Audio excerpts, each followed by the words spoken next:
Hi everyone! Today I'm doing a scar makeup tutorial. So I'm doing 3 different types of scars using 3 different methods, and you can use these looks for Halloween, for special effects makeup, for cosplay, and I'm going to reference anime characters for the actual looks. So I'm doing Kakashi's eye scar, Tanjiro's forehead scar, and Yamcha's cheek scar. For this look, I'm going to use a tiny piece of vinyl bald cap. Obviously, if you're not painting over hair, you won't need this step, but I'm going to use my Prozade glue in order to adhere this to my eyebrow. The glue comes off with the remover, so it won't pull out any of my eyebrow hairs when I'm done. So the first step is going to be adding kind of this red faded softness in the line of the scar.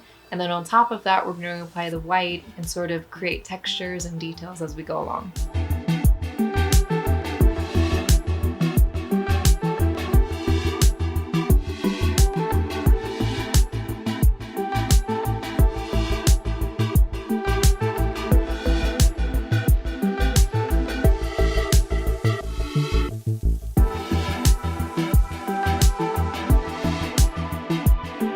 So as you can see, that was a very simple, very attainable, easy scar for anybody to be able to do. So the next thing I'm going to use is the collodion, and I'm going to do that cheek scar.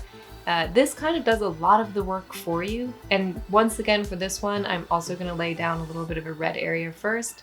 Then I'm going to use this, and it has instructions on using it and how you want to be able to use a lotion that has fat in it in order to help heal the skin after you use it. It is definitely a harsher method of creating scars, so this might be the easiest look for somebody who has reservations about using collodion.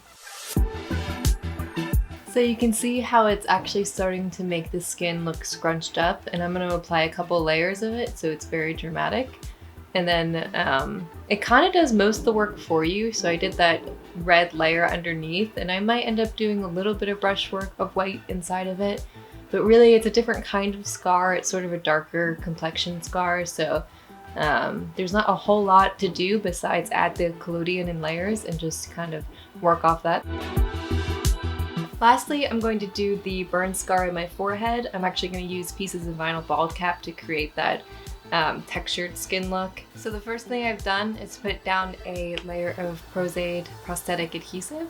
And then I'm going to take scraps of my vinyl bald cap, but you can use, there's like skin versions of this and other sorts of different materials. Even paper towel works for this sort of thing. So it's really just about creating texture with whatever you have on hand.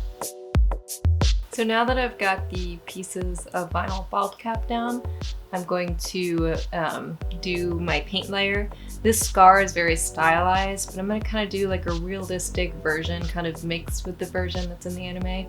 So first I'm going to put down the color, and then I'm going to add detail work.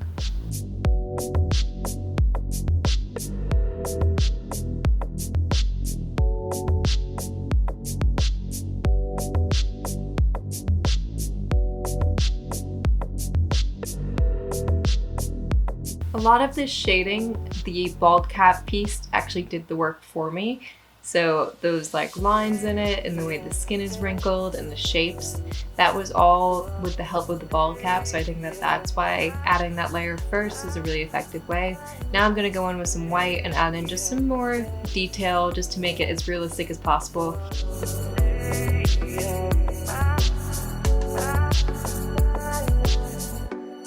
So it's as simple as that. 3 different scar looks. You can do as many or as little as you want when you do your look. When it comes to anime characters, I feel like they have very aesthetic looking scars and very like attractive places, but obviously that's not the case for all different kinds of makeups. So I think you can apply these techniques to a bunch of different places. I wouldn't use the rigid collodion anywhere on the lips or around the eyes. So other than that, these techniques can be used in multiple ways on multiple parts of the body. I hope that that's helpful and helps some of you create your own scar looks. Thanks for tuning in, and I'll see you next time.